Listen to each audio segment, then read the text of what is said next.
Hello students, अस्सलाम वालेकुम। हम एक्सरसाइज 18.1 के क्वेश्चन नंबर 6 में आ गए। ये क्वेश्चन थोड़ा सा चेंज है। हमने जो पीछे 5 क्वेश्चन किए उनमें से ये चेंज है, लेकिन इम्पॉर्टेंट है, थोड़ा लेंदी है, एग्जाम में आ सकता है। एग्जाम पॉइंट ऑफ व्यू के हिसाब से ये बहुत ही इंपॉर्टेंट है। तो चलें क्वेश्चन को देखते हैं। क्वेश्चन क्या कह रहा है, if A ratio B is equal to 5:8। इसको हम थोड़ा साइड में लिख लेते हैं। A ratio B is equal to 5:8। तो इसको हम इस तरह से भी लिख सकते हैं, A ratio B is equal to 5:8। ये हमें लास्ट में काम आएगा। हम यहाँ पे इसलिए हमने इसको साइड पे कर लिया है, अभी हमारे काम का ये नहीं है। Find the value of 3a + 4b ratio 5a + 7b। इस रेशो को मैंने आप लोगों को बताया था कि इस फॉर्म में भी लिख सकते हैं, 3a + 4b अपान 5a + 7b। इस फॉर्म में लिख सकते हैं। अब मसला क्या है कि यहाँ पे दो अननोन हैं, तो यहाँ पे दो अननोन को फाइंड करना मुश्किल है। तो हम एक अननोन को ख़त्म करने की कोशिश करेंगे। तो इसलिए क्या करेंगे, डिवाइड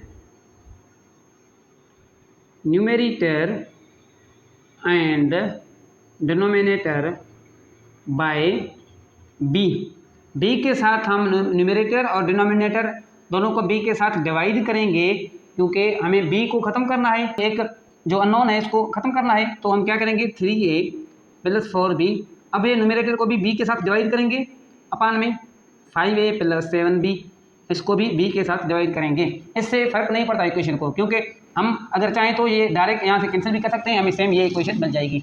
इससे कोई इक्वेशन पे यहाँ हमारा जो प्रॉब्लम है उस पर कोई फ़र्क नहीं पड़ेगा।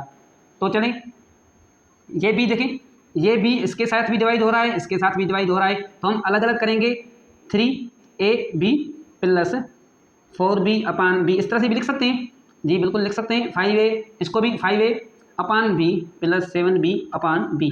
हमें एक वेरिएबल ख़त्म करना है, तो इस वजह से हम ये कर रहे हैं। b यहाँ से b के साथ ख़त्म हो जाएगा, ये b वाला भी b के साथ ख़त्म हो जाएगा। तो देखें, 3a अपान b, हम इसको 3 को बाहर निकालेंगे, अलग करेंगे। a अपान b को मैंने अलग कर दिया, +4 ये वाला अपान 5 को मैं बाहर निकालूंगा, कोई फ़र्क नहीं पड़ता इसमें। a अपान b इस तरह से हम लिख सकते हैं, प्लस ये वाला 7। तो ये मैंने लिख लिया। अब क्या होगा, अब देखें a अपान b की वैल्यू हमें यहाँ पे लिखी हुई है 5/8। तो 5/8 पुट करेंगे, 3 5/8 + 4 अपान 5। a अपान b की वैल्यू 5/8 और +7। अब देखें, ये 3 ऊपर वाले के साथ मल्टीप्लाई हो रहा है, ये 4 5 के साथ मल्टीप्लाई हो रहा है। तो इसको हम मज़ीद इस तरह से करेंगे, 3 × 5 15/8 + 4। यहाँ पे 5 5 का 25/8 + 7। तो अब यहाँ पे जगह नहीं है, मैं इसको थोड़ा मिटा लेता हूँ, आप कॉपी कर लें।